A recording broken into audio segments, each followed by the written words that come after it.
자, 여러분들과 구조역학을 공부를 해볼 겁니다. 구조역학이라는 과목이 먼저 무엇인가 서론에서 간단하게 좀 살펴볼 겁니다. 저희 교재가 이제 지금 조연아 교수님 교재로 사용을 하고 있는데, 주교재를 양창현 교수님 거나 혹시 또는 그 건축구조역학이라고 해서 해법 건축구조역학이라고 해서 그 장동찬 선생님 책을 쓰는 그런 분들도 계실 거예요. 이게 구조역학이라는 과목이 응용역학이라는 이름으로 해서 토목공학과 쪽에서는 응용역학 또는 구조역학 이렇게 배우시고요. 그 다음에 건축공학과 쪽에서는 건축학과도 구조역학을 기본으로 배우죠. 건축학이나 건축공학과에서는 구조역학이라는 이름으로 주로 배우실 겁니다. 건축구조역학으로 배우시는 데도 있고. 전부 마찬가지예요. 다 같은 얘기인데, 이제 조금 나눠서 본다고 하면 토목공학과 쪽이 훨씬 더 구조역학을 좀 자세하게 배우는 편입니다. 구조 쪽을. 그리고 건축학 쪽은 아무래도 이제 설계를 주로 하시다 보니까 구조에 대한 거는 기본 개념만 알면 된다는 그런 생각이라서 좀 자세한 그런 얘기는 안 하고 좀 깊이 있게는 안 들어가고 단원별로 아주 기본이 되는 내용만을 다루게 될 거예요. 그리고 건축공학과는 또 조금 얘기가 다르죠. 건축공학과는 건축학보다는 조금 더 많이 깊이 있는 내용을 들어가고, 토목공학과는 그보다 이제 건축보다 더 많이 들어가고 이렇게 됩니다. 그리고 토목공학과에서는 주로 예를 이제 드는 것이 토목구조물을 예로 많이 드실 거예요. 토목구조물 같은 경우는 건축구조물하고는 약간 좀 차이가 있죠. 건축구조물은 보하고 기둥, 슬래브 이렇게 지붕이 있어가지고 사람이 이렇게 들어가서 살 수 있는 그런 구조물들이 주로 많고, 건축물이니까. 토목구조물은 교량, 댐 이런 것들이니까 그냥 사람이 들어가서 산다기보다는 아주 큰 덩어리의 그런 그 구조물들이 많습니다. 그래서 약간 예제가 다루는 예제가 학교마다 또 전공마다 좀 이렇게 실예로 드는 것이 조금씩 다를 수는 있지만 원리는 다 마찬가지입니다. 원리는 다 똑같아요. 그래서 이제 우리 요 과목에서는 토목공학과, 건축공학과, 그리고 건축학과 요런 그 관련된 과들을 중심으로 해서 배우게 되는 그런 구조역학입니다. 좀 깊이 있게 배우는 데에서는요, 지금 요 구조역학을 하시기 전에 정역학 부분을 좀 공부를 하셔야 됩니다. 정역학하고 재료역학. 근데 이제 간혹 학교별로 정역학, 재료역학이 커리큘럼에 다 못 들어가는 경우에는 구조역학에서 정역학, 재료역학을 합해가지고 하는 경우가 있습니다. 우리 수업은 지금 우리 교재에는 그 정역학과 재료역학에 대한 부분이 좀 빠져 있어요. 그러니까 혹시 정역학이나 재료역학이 필요하신 분들은 그거에 대한 좀 사전 공부가 있어야 되겠습니다. 그러니까 정역학에서 다루는 건 뭐냐 하면 힘이 무엇인가, 힘의 성질 이런 것들, 힘을 분해하고 합성하고, 그 다음에 모멘트, 힘 모멘트란 무엇인가, 그런 모멘트의 성질은 어떻게 되나, 모멘트 구하는 건 어떻게 구하나, 이런 것들하고, 그리고 이제 재료역학 쪽으로 가시게 되면 단면의 성질, 그리고 응력, 변형률 이런 것들을 다루시게 돼요. 그래서 그런 내용들이 조금 준비가 돼서 이 수업을 들어주시는 게 좋습니다. 이제 건축구조역학 같은 경우에는 아마 그 장동찬 선생님 책은 그런 내용도 그 구조역학 책에 다 포함이 돼 있어요. 그러니까 정역학이나 재료역학을 따로 배우지 않고도 구조역학만 가지고 전부 해결을 할 수 있도록, 아무래도 이제 건축공학과나 건축학과에서는 그걸 다 따로 배울 시간이 없어서 설계 시간이 너무 많잖아요. 그래서 이제 구조역학 책에서 그 해당되는 부분을 한 챕터씩 넣어가지고 그 설명을 해주고 있습니다. 그래서 1장 부분이 그 정역학에 해당되는 힘, 모멘트 이런 것들을 다루고 있고요.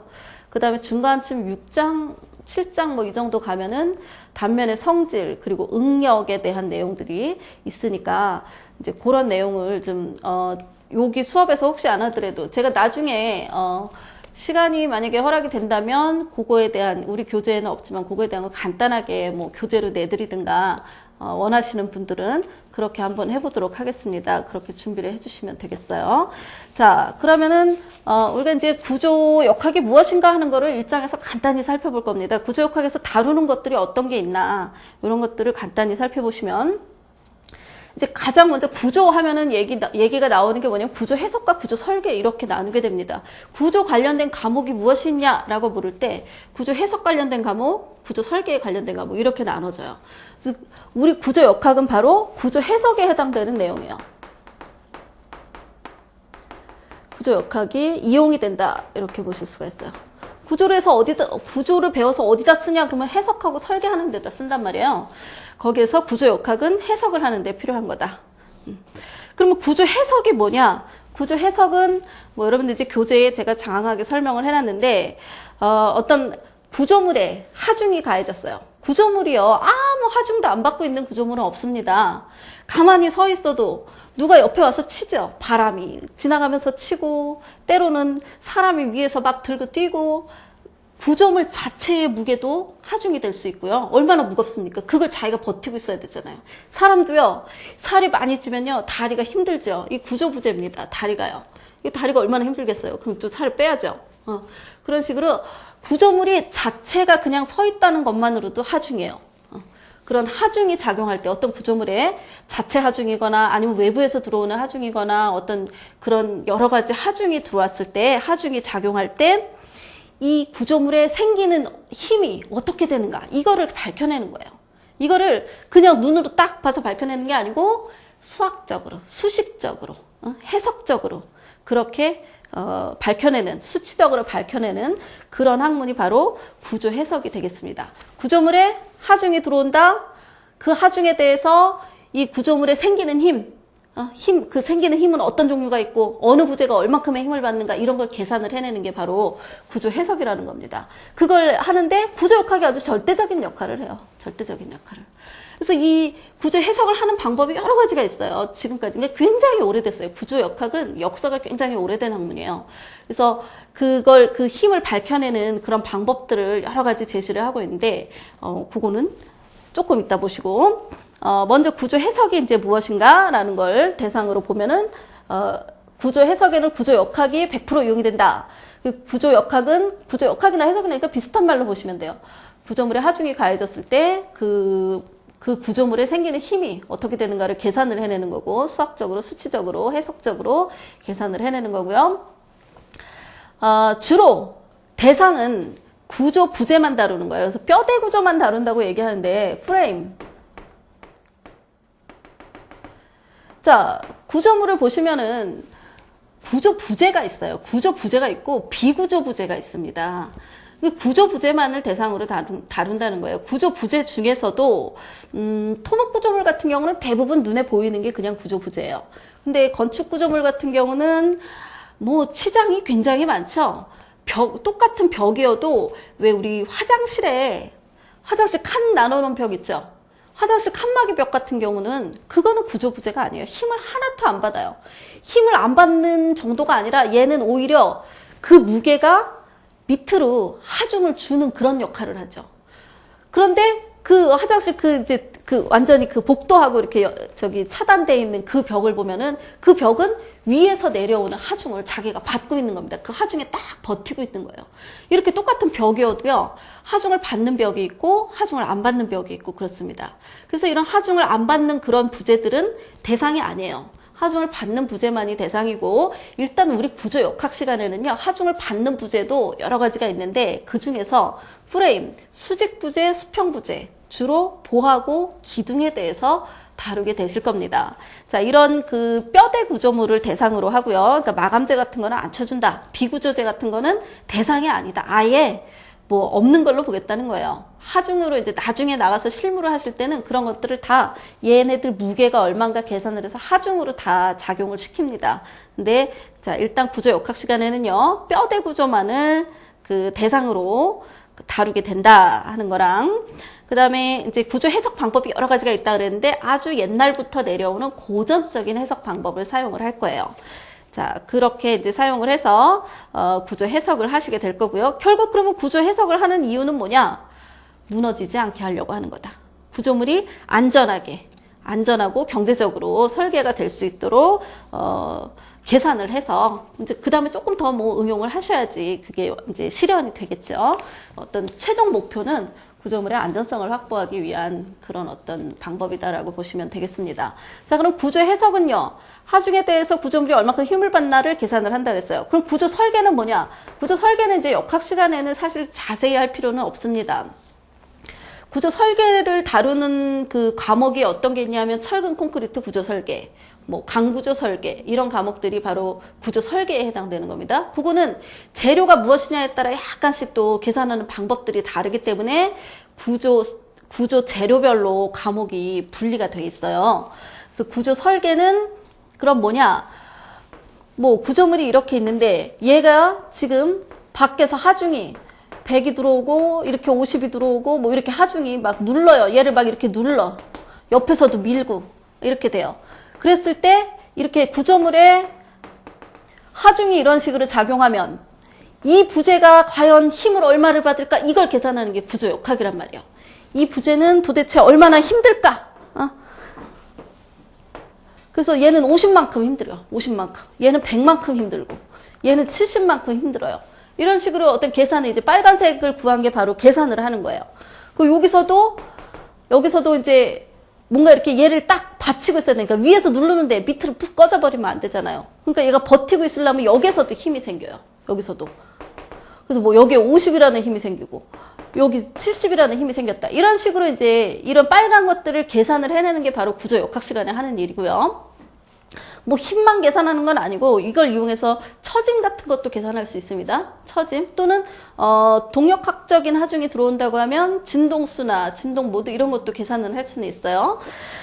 자, 이렇게 될 때 구조 설계는 이제 뭐냐 하면 얘가 50이라는 하중을 받으니까 과연 50이라는 하중에 대해서 이 부재가 예를 들어서 콘크리트 부재예요. 콘크리트 부재로 크기가 400 곱하기 400짜리 사각형 기둥이다. 이렇게 됐을 때 400 곱하기 400짜리 40cm 기둥이 과연 이만큼 50이라는 그런 그 하중을 버틸 수 있는가? 그걸 계산하는 게 바로 설계예요. 그래서 이게 버틴다 그러면은 오케이 하고 넘어가면 되고 이걸로는 도저히 못 버텨. 이게 깨져. 그러면 다시 사이즈를 키워야 되겠죠. 그래서 이만큼의 역학으로 해석해서 구한 이만큼의 힘을 받을 수 있으려면 부재의 크기를 얼마나게 해야 되나. 부재 또는 콘크리트 같은 경우는 부재 사이즈뿐만 아니라 그 안에 철근을 몇 개를 집어넣어야 되나. 얼만큼의 간격으로 놔야 되나. 이 부재하고 간격은 얼마를 해야 되나. 이런 것들을 계산을 해내는 게 바로 구조 설계가 되겠습니다. 그래서 가장 어떤 안전하면서도 경제적인 그런 건물을 짓기 위해서는 구조 해석, 구조 역학은 당연히 아주 필수적으로 해야 되는 거고, 구조 설계가 조금 더, 그런 어떤 구조물을 실현하는 데서 조금 더 가까운 그런 과목이라고 볼 수 있어요. 그래서 해석을 해서 설계를 하면, 비로소 이제 구조물이, 완성이 된다. 이렇게 보실 수가 있습니다. 그래서 해석하고 설계는 그렇게 나눠지는 거예요. 설계를 할 때 이제 많이 하는 얘기가 우리 책에도 이제 우리 교재에도 보면은 구조 설계를 할 때 뭐 고려해야 되는 사항들 뭐 그렇게 해서 있는데 누가 뭐라고 해도 구조 설계에서는 안전이 최고로 제1로 쳐야 되는 겁니다. 안전하지 않으면 아무 의미가 없어요. 구조물이요. 그러니까 가장 기본이죠. 기본. 안전성은. 그러니까 무너지냐 안 무너지냐의 얘기예요. 안전성은. 그래서 구조물의 강도가 작용 외력보다 커야 되겠다. 뭐 상식적으로 당연한 얘기죠. 그죠? 누가 나를 100이라는 힘으로 눌러요. 아니면 밀어요. 눌러요. 100으로 눌러요. 그러면 내가 100에 버틸 수 있는가? 내 강도가 100이면 100에 충분히 버틸 수 있죠. 충분하진 않죠. 내 강도는 200이에요. 근데 위에서 아무리 100으로 눌러봐요. 꿈쩍도 안 하죠. 그죠? 근데 그렇게 되면 이제 안전한 거예요. 그냥 안전성을 판단하는 기준입니다. 강도가 외력보다 크면 된다. 이제 설계할 때 쓰는 방법이에요. 우리는 지금 이제 구조 역학이니까 뭐 자세히는 안 하지만 그냥 간단하게 알아보고 가면, 그 다음에 경제성. 무조건 안전. 당연히 부재를 크게 하면 안전하죠. 그죠? 근데 그러면 돈이 많이 들죠. 공간도 비효율적이죠. 부재가 크면은 방 안에 이따만한 기둥이 턱하니 서 있다고 생각해 보세요. 그러면 안 되죠. 그죠? 그래서 어떤 경제성, 좀 그 경제적인 면도 충족을 하면서 안전해야 되겠다. 같이 가야 되는 그런 어떤 최소 기준이 되겠습니다. 그 다음에 요즘에 이제 사람들이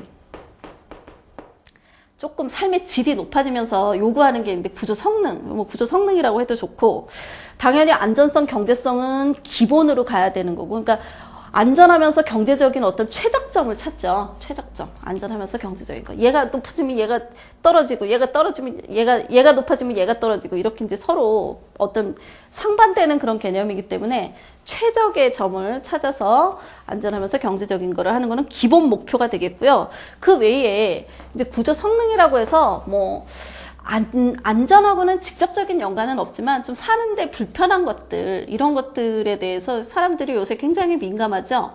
뭐 실례로 뭐 소음 같은 거 사회적인 문제가 많이 되고 있는데, 소음 좀 난다고 건물 무너지나요? 안 무너져요. 예. 근데 굉장히 불편해합니다, 사람들이요. 소음, 진동도요. 그냥 여러분들이 지금 느끼지 못해서 그렇지, 이런 지금 칠판도요, 이렇게 되고 있으면 이게 진동이 있는 거예요. 미세 진동. 집에서 가만히 있어 보세요. 가만히 있어 보면은 진동이 느껴질 때가 있어요. 전자제품도 워낙 많고, 그러니까 이게 진동이, 이 사람이 사는 세계에는 이 진동이 언제나 있어요. 지금 말하는 것도 다 진동으로 나가는 건데, 그러니까 진동이 언제나 있는데, 그게 뭐 예민하다면 예민할 수도 있고, 그게 이제 안전하고는 크게 영향이 없는 경우가 더 많습니다. 물론 진동이 아주 큰 경우에는 안전에 영향을 미칠 수도 있죠. 그런 게 바로 지진이에요.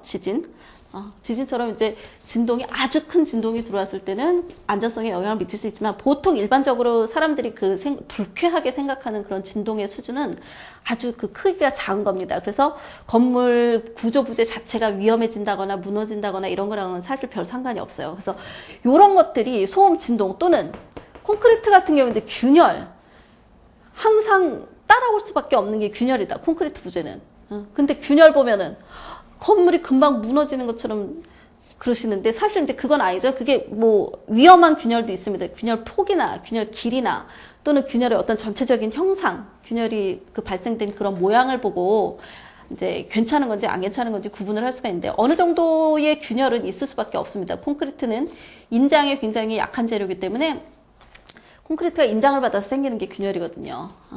그래서 날씨가 추웠다 더웠다만 해도 균열이 조금씩 생겨요. 그 눈에 얼마나 띄냐의 차이지. 안전상 이제 크게 문제가 없는 정도의 균열, 그런 소음, 진동, 균열, 이런 것들에 대해서 기본 그 성능을 좀 맞춰줘야 된다는 거예요. 안전에는 크게 영향이 없어도. 그래서 이런 것들은 이제 뭐 사용성이라는데, 사용성. 역학 시간에는요, 사용성에 대해서는 안 다뤄요. 사용성에 대해서는 다루지는 않지만, 설계를 하실 때는 이 사용성에 대한 검토를 반드시 하십니다. 요즘에는 기준에도 사용성 검토를 하도록 돼 있어요. 그래서 사용성 검토하기 위한 처짐도 있네요. 처짐. 그 사용성 검토를 하기 위해서 처짐 같은 경우는 역학 시간에 배운 방법으로 일단 구하실 거예요. 그러면 기준에 의해서 뭐 몇 센치 이상 처지면 안 된다 하는 기준에 맞춰서 사용성 검토를 해주시면 됩니다. 자, 이런 사용성이랑, 그 다음에 뭐 내구성. 건물을 얼마나 오래 쓸 수 있냐, 구조물을 얼마나 오래 사용할 수 있냐 하는 거를 결정짓는 그런 내구성. 그 다음에 뭐 기능성. 이런 건 이제 뭐 설비 같은 경우, 설비들. 건물은 멀쩡한데 왜 수도 관이 녹슬어서 우리가 집을 다시 부셔야 되는 이런 경우도 발생하죠. 그래서 그런 어떤 그 기능성을 만족을 좀 시켜줘야 되겠다. 뭐 이런 것들이 이제 사실은 뭐 기능성 같은 경우는 딱히 구조 성능이다라고 얘기할 수는 없지만, 설계를 할 때 검토를 해야 되는 그런 사항이라는 겁니다. 그 외에도 뭐 내 부식성, 내 균열성, 내 화학성, 뭐 여러 가지가 있는데, 뭐 이런 정도가 이제 구조 성능이라고 보시면 돼요. 그러니까 안전성하고는 직접적인 연관은 없지만, 사람이 사는 데 있어서 조금 더 쾌적하게, 조금 더 편안하게, 불편하지 않게 할 수 있는 그런 성능들을 어떤 기본 조건을 만족해 주도록 설계를 해라 하는 얘기입니다. 설계를 할 때 안전성, 경제성 기본 목표고, 이런 구조 성능도 만족을 해주면 좋겠다. 그리고 이제 건축의 3대 요소 뭐 이런 얘기들 하는데 경관, 미적 요소죠. 미적 요소. 구조 설계를 할 때 무조건 안전하게, 무조건 경제적으로 아니죠. 여러분들 어디 이렇게 뭐 외국 여행 같은 거 한번 가보세요. 그러면 자기 사진을 안 찍고 구조물들 사진만 찍어 갖고 오죠. 자기가 혼자 가니까. 그래서 구조물들, 저 구조물 멋있어. 저 건물 되게 멋있어. 와, 저 다리 되게 멋있어. 이러면서 사진을 찍어요. 그게 바로 뭐냐면 이제 미적인 그런 아름다움이 있는 겁니다.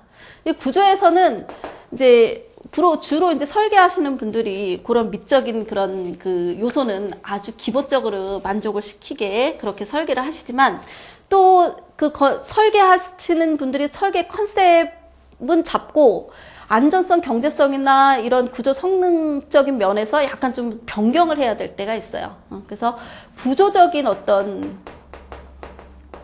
구조미를 고려를 한 그런 설계가 돼줘야 되겠다는 건데, 구조 설계를 할 때 이렇게 4가지 정도를 좀 고려를 해서 설계를 하면 아주 훌륭한 구조물을 설계할 수 있다 하는 그런 내용이고요. 구조 설계는 뭐 이제 여러분들이 다른 과목에 가서 자세히 배우실 거니까 우리 수업에서는 요 정도. 구조 해석은 이제 앞으로 계속 배울 거니까 구조 해석은 구조 역학을 100% 이용한다는 거고, 구조 설계에서는 이런 것들을 해석에다가 이런 내용들을 추가를 해서 설계를 한다 하는 정도로 아시면 되겠습니다. 자, 그러면 구조 해석 방법이 여러 가지가 있다고 했는데 지금 우리가 쓰는 방법은요, 아주 고전적인 방법으로 2가지 정도가 쓰입니다. 바로 해석 방법에 따라서 응역법, 변이법 이렇게 나눠져요. 자, 여러분들이 역학 시간에 배우는 방법, 응역법하고 변이법을 배우실 겁니다. 그래서 주로 처음에는 이제 응역법, 변이법, 뭐 둘 다 쓰시겠네요. 예. 자, 이렇게 요 방법을 사용을 하시고요. 그 외에도 뭐 구조 형식에 따라서 정정 구조물이냐 부정정 구조물이냐, 지금 무슨 말 하는지 잘 모르죠? 정정 구조물, 부정정 구조물에 대한 정의가 있습니다. 정정 구조물을 해석하는 방법이 있고요, 부정정 구조물을 해석하는 방법이 있습니다. 2개가 달라요. 자, 그런 어떤 해석 방법으로 분류를 할 수도 있고요. 그 다음에 뭐 하중의 종류에 따라서 하중이 가만히 그러니까 시간에 상관없이 그냥 그러니까 시간이 몇 초가 됐든 몇 시간이 됐든 몇 날 몇 년이 됐건 언제나 늘 그 하중으로 들어오는 상태라는 게 바로 정적 하중이에요. 그러니까 하중이 시간에 따라서 변하지 않는다는 얘기입니다. 그런 정적 하중이 작용할 때랑 시간에 따라 변하는 하중이 들어오는 거, 이런 건 이제 동적 하중이라 그래요. 그래서 1초일 때는 3이라는 하중이 작용하고 2초일 때는 5라는 하중이 작용하고 3초일 때는 다시 10이라는 하중이 작용하고, 이런 식으로 시간에 따라서 하중이 변하는 그런 하중을 동적 하중이라고 하는데, 하중 종류가 정적 하중이냐 동적 하중이냐에 따라서 구조물을 해석하는 방식 자체가 전혀 다릅니다. 그래서 정적 해석, 동적 해석 이렇게 구분을 해요. 우리 구조 역학은요, 정적 해석이에요. 정역학이 주가 되겠죠. 동적 해석을 하게 되면은 동역학을 여러분들이 기본으로 배우고 들어오셔야 됩니다. 기본 동역학. 그리고 구조물에서 다루는 동역학은 구조동역학이라는 과목이 또 있어요. 보통 한 4학년 때나 대학원 들어가서 배우시게 되는 그런 과목인데, 동적 해석을 다루는 거는 바로 구조동역학이 되겠다.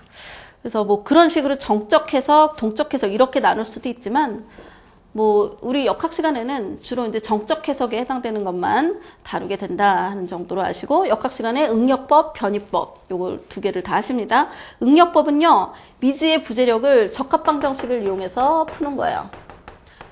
지금은 이게 무슨 말인지 잘 모르지만 이제 여러분들이 요건 자세히 배우실 거니까 이런 종류가 있다 하는 정도만 하고 넘어가도록 하죠. 변이법은요, 미지의 절점 변이를 평형방정식을 이용해서 구하는 겁니다. 뭐 특징만 쓰면 그래요. 특징만 딱 써보면 평형 방정식으로부터 구하는 게 변이법, 그 다음에 적합 방정식으로부터 구하는 게 응역법, 이렇게 보시면 되겠습니다. 자, 그리고 이제 1장에서는 뭐 앞에 얘기한 건 뭐 그냥 다 일반적인 얘기고, 요거는 꼭 아셔야 돼요. 하중 종류.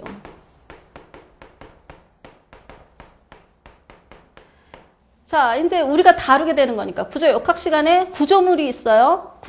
구조물이 있고, 그 다음에 그 구조물에 하중이 작용할 때 이렇게 되는 거잖아요. 구조 해석이라는 게 구조물에 하중이 작용할 때 그 내부의 구조 부재가 얼만큼 힘을 받나, 그 내부의 힘이 얼만큼 생기나 하는 걸 계산을 하는 거니까 계산은 계산이고 일단 구조 부재는 있을 거고 하중이 어떤 게 있는지를 알아야 되겠죠. 그래서 하중이 사실은 뭐 여러 가지 하중이 있습니다. 그냥 설계 시간에 보는 하중이라고 하면은 보통 이렇게 나눠요.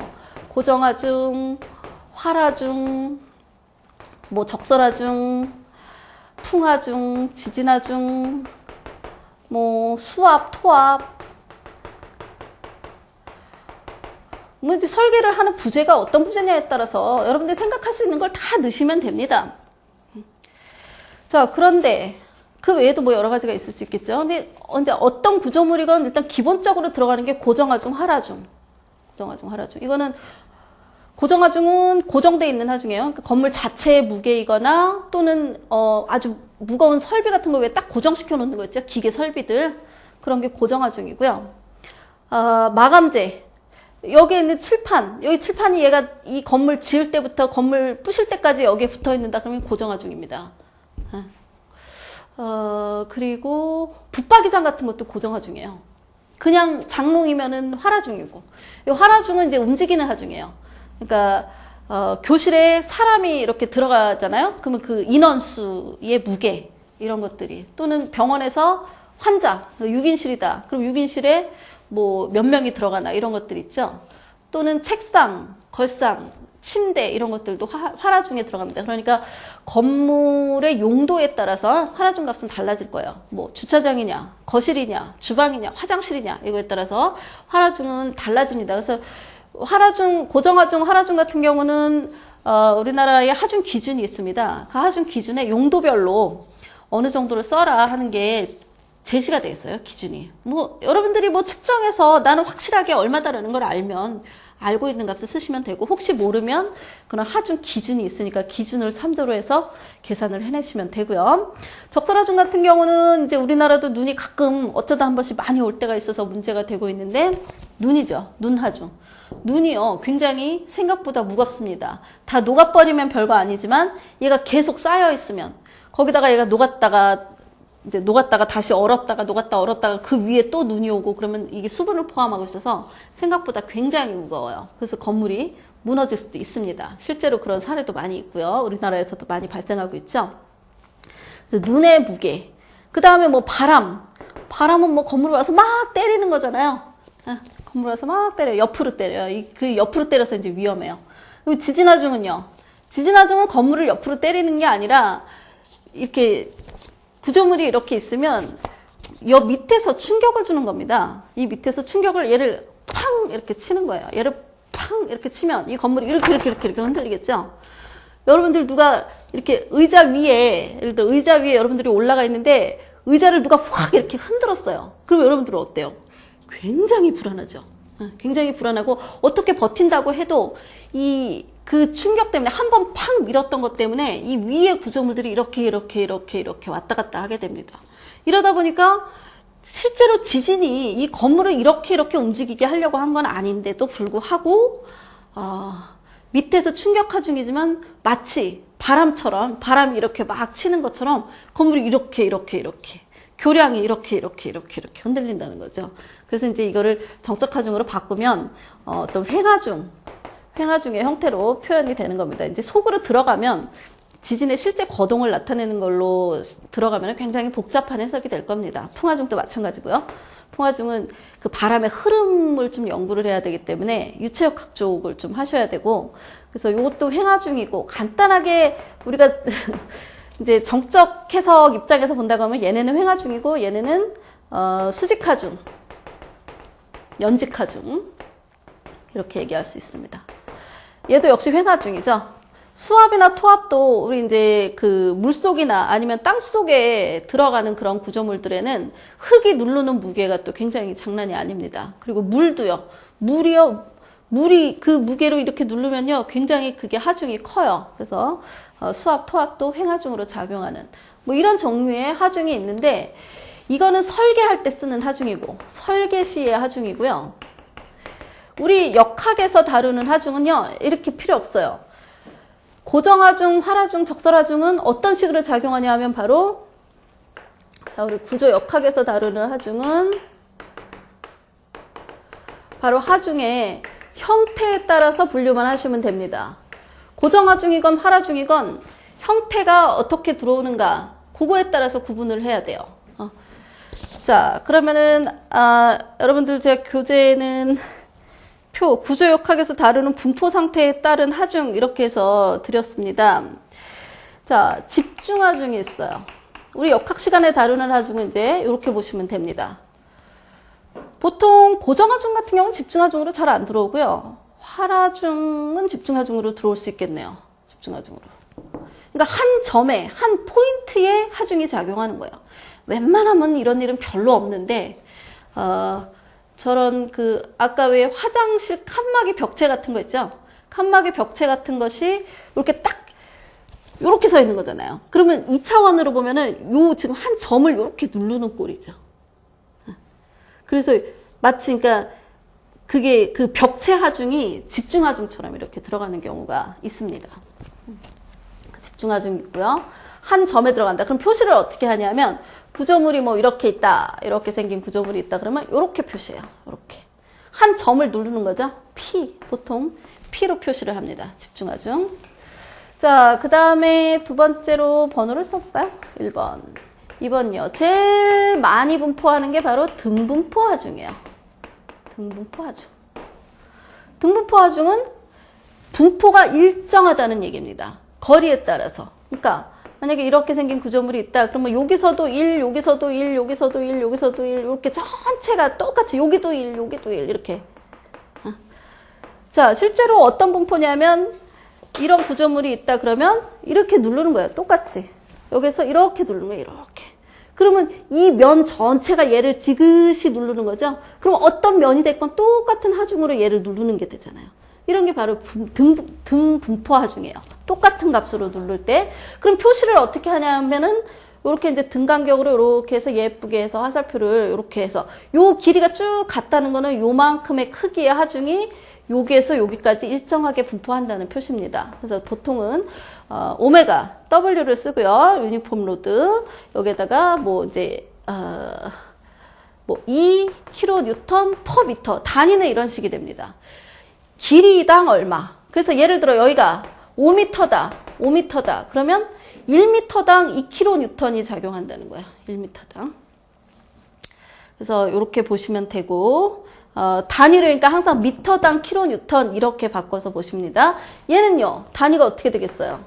얘는 뭐 10kN 이렇게 되겠죠. 그냥 한 점에 꼭 누르는 거니까 힘의 단위. 힘의 단위는 뉴턴, 킬로뉴턴을 쓰니까요. 등분포 하중은 단위 길이당 얼마 하는 그런 단위로 표시를 하면 되고요. 이렇게 표시하고요. 가끔은 우리 등분포 하중 그냥 우리 노트에다 표시할 때는 이렇게도 합니다. 책에서는 잘 이렇게 표시 안 하는데 인쇄된 거에는 우리 그냥 이렇게 쓰려면 이렇게 자대고 예쁘게 하려면 시간이 많이 걸리니까 그냥 이렇게 해서 이렇게 해도 등분포 하중 표시라는 거 좀 알아두세요. 자, 그 다음에 이제 요 두 가지가 가장 많이 나오는 형태고요. 집중 하중이 이렇게 들어올 수도 있습니다. 이렇게 경사지게 들어올 수도 있어요. 괜찮습니다. 역시 집중 하중이에요. 자, 그 다음 또 이제 조금 어렵게 가게 되면은 등변 분포 하중이라는 게 있습니다. 요 정도까지는 실제로 많이 있는 하중이야. 자, 등변 분포 하중은 변한다는 얘기예요. 일정하게 변한다. 일정하게 변하면서 분포하는 하중이다. 이렇게 되다 보니까 주로 뭐 이런 삼각형 형태로, 그러니까 직선으로 변하는 거예요. 이렇게 된다는 거죠. 예를 들어서 여기가 5m인데 이게 구조 부재예요. 지금 이게 구조 부재. 여기가 5m인데 여기에서는 하중이 0인데 여기에서는 하중이 뭐 5라 그럴까요? 5kN 이렇게 작용한다는 겁니다. 그러면 자, 그러면 여기는요. 여기는 얼만큼일까요? 여기 반 되는데 2.5m 되는 데는요. 2.5m 되는 데는 요 크기가 얼마일까요? 2.5죠. 이런 식으로 어떤 그 분포가 직선의 분포를 가지는 걸 등변 분포라 그래요. 이게 곡선이 되면은 이제 일이 복잡해지기 때문에 뭐 물론 그렇게 분포될 수도 있지만 보통은 이제 직선으로 가정을 해서 직선 분포로 하는 것까지 보통 계산을 하게 됩니다. 등변 분포 하중 이렇게 될 수도 있고 이것도 역시 단위는 킬로뉴턴 미터 또는 뉴턴 퍼 미터, 킬로뉴턴 퍼 미터 또는 밀리미터 해도 되고요. 이렇게 등분포 하중하고 같은 단위로 맞춰서 써주십니다.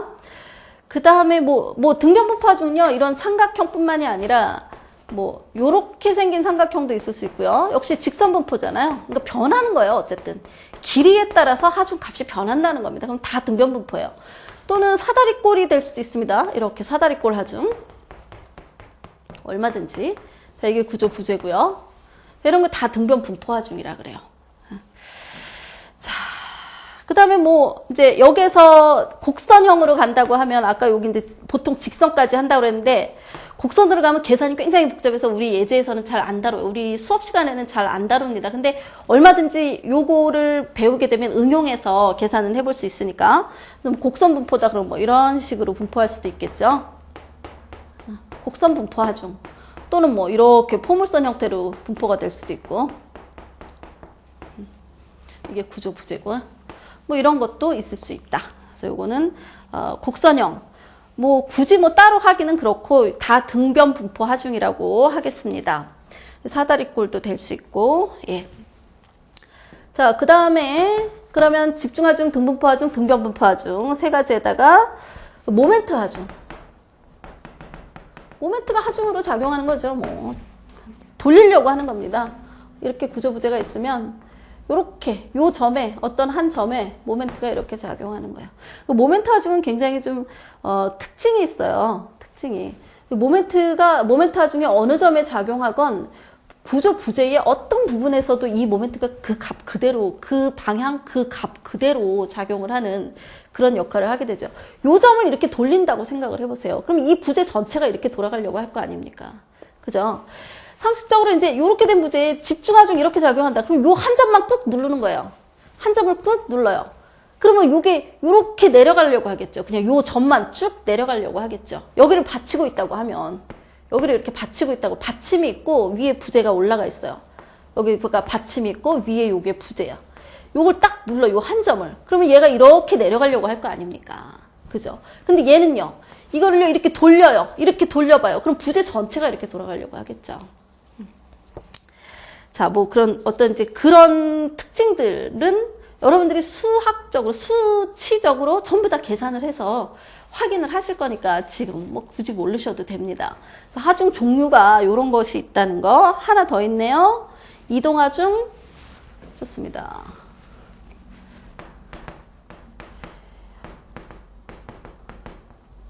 이동하중은 이제 주로 교량 같은 데서 차량이 움직이잖아요. 차량이 여기서 이제 딱 교량에 들어와가지고 쭉 움직여요. 그러면은 똑같은 크기의 하중이 똑같은 거리, 간격을 가지면서 이렇게 움직이는 거잖아요. 차를 보면은 보통 차가 이렇게 생겼나요? 제가 그림을 잘 못 그려요. 그죠? 근데 바퀴가 이렇게 있으면 여러분들 보통 차가요. 한 1톤 정도는 가죠? 1톤. 그러면은 여기 바퀴가 딱 닿는 요 부분 있죠? 동그라미는 땅바닥하고 여기 동그라미가 있어서 바퀴는 딱 한 점에서 만나는 겁니다. 접선이 하나예요. 그러니까 여기에 이렇게 하중으로 이렇게 집중 하중으로 2포인트로 떨어지는 거예요. 이게 여러분들 여기 한 5명이 타 있어. 그러면은 2톤이 됐어요. 2톤. 그러면 여기 1톤, 1톤 이렇게 작용하는 겁니다. 이렇게. 실제로 두 점에 집중 하중. 근데 구조 부재가 이렇게 있다. 여기 거리가 예를 들어서 1m예요. 근데 이것이 여기서 시작해서 이렇게 쭉 움직여요. 그대로 또 조금 있으면 이게 이렇게 가겠죠. 이렇게. 그래서 하중이 이렇게 옮겨가는 거예요. 여기 거리는 일정하고 1m로 일정하고 이런 식으로 이동되는 하중 있을 수 있다. 그러면 보통 어떻게 표시하냐 하면 이렇게 하나만 그려서 이제 보통 이제 자동차 때문에 우리가 이걸 많이 하니까 이렇게 하면은 요거를 요렇게 잡아가지고 이쪽으로 움직인다. 그러면 요렇게 가는 걸로 표시합니다. 점선을 하셔도 좋고요. 얘하고 구분하려면 이렇게 해서 이동한다는 거를 나타내 주시면 어떻게 다 그릴 수가 없잖아요. 그죠? 그러니까 한 군데에다 그려놓고 요 거리를 여기에서 여기까지 거리는 1m다 하는 거 표시하고 시작부터 해서 쭉 이동된다는 거를 이런 식으로 표시를 해주시면 이동하중이 되겠습니다. 자, 그래서 이제 요런 정도가 우리 역학 시간에 다루는 하중의 형태예요. 그래서 집중하중, 등분포 하중, 등변분포 하중, 그리고 모멘트 하중, 그리고 이동하중. 이렇게 5개에 대해서 좀 표시 방법 같은 거를 눈에 익혀 두시면 되겠습니다.